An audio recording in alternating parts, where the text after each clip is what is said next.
Hello, isang mapagpalang araw mga master at sa namang video tutorial lang ituturo namin sa inyo.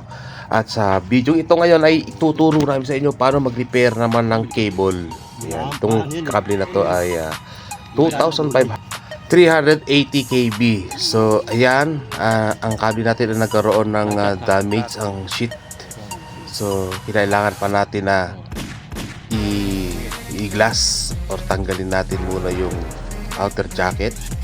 Kasi natin yung outer jacket niya at hanapin natin kung hanggang saan ba umabot yung damage. So sa procedure na to, kakaskasin lang natin siya hanggang sa makita natin kung hanggang saan tumama yung damage ng kable. Kasi guys, pagka yan ay tinesting na, mas lalong lumalaki yung damage. So kung may nakita na agad na mga damage sa cable, agad natin itong i-repair. Kasi pag tinesting siya ng 5kb, sa 5kb pa lang guys, babagsak na yan.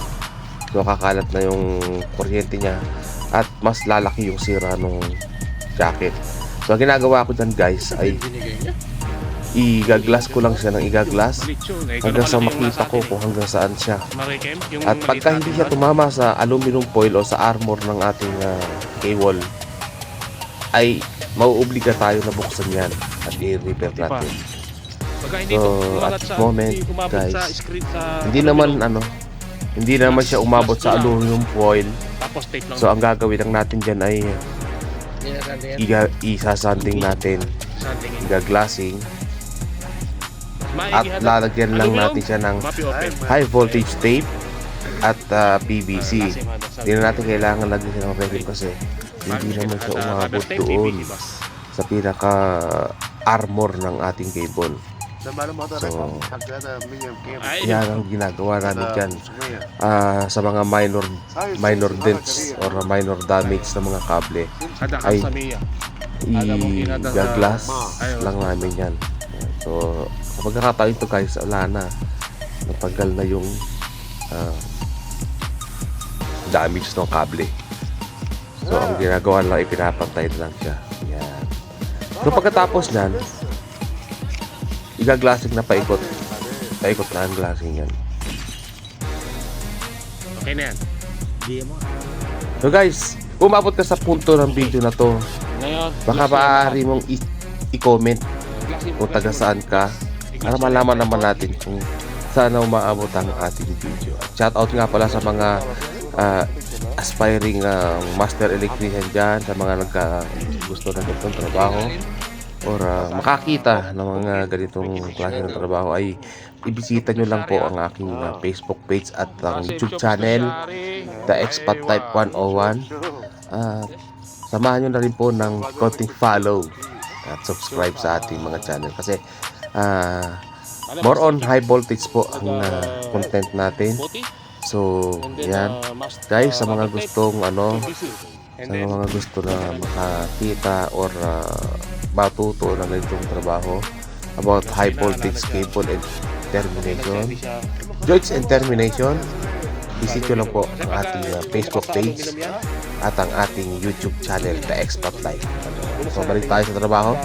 So ayan nga, ang ginagawa dyan ay igaglasing paikot hanggang sa ilalim para ma-isolate yan. Kasi pag tinesting yan at hindi yan ma-isolate yung graphite, ay maaari pa rin siyang bumagsak kasi may continuity pa rin yung ating cable na kasi ang graphite po ay isang uri ng semiconductor. So yan, pagkatapos natin yan na i-glass paikot, so naman yan ay isasanding paper natin ng grit 80. Hindi naman siya lumubog. Okay na yan.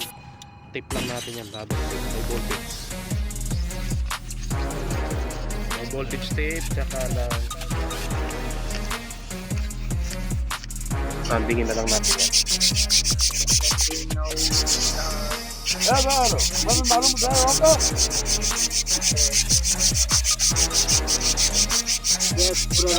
Sasandingin lang natin. Tapos linisin ng alcohol. Let's go.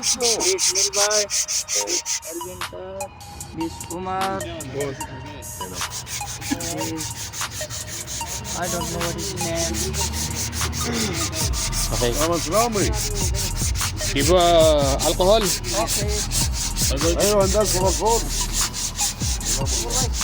Okay.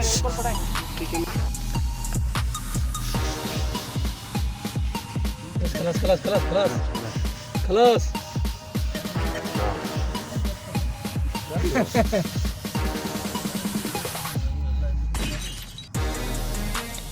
Ay, matapos nating iglasing, tapos lihahin ang ating kable. Ngayon, ibabalutan naman natin siya ng high voltage tape. Since sabi ko nga sa inyo kanina na hindi naman tinamaan yung ating aluminum armor ng ating kable, ay po pwede ng high voltage lang ang gagamitin natin. Ayan. Ang ginawa namin dyan, nilagyan namin ng 6 layer na high voltage tape. Pero syempre yung nakalubog kanina ay nilagyan din natin siya ng mastic tape. Saka natin siya nilagyan ng 6 layer na high voltage tape at 2 layer ng PVC tape. Yun ang procedure natin sa mga minor dents at sa mga minor damage ng ating kable. Yun lang po. Pero sa mga malalalim na damage na umabot sa ating armor ay binubuksan natin yan at nilalagyan natin yan ng mastic tape, high voltage tape at syempre ang tinatawag nating open shrinkable tube. Please like, share and follow guys sa ating Facebook page at subscribe na rin sa ating YouTube channel. And don't forget to click the notification bell para laging updated sa ating mga susunod pang video. Maraming salamat sa panonood and see you on my next video.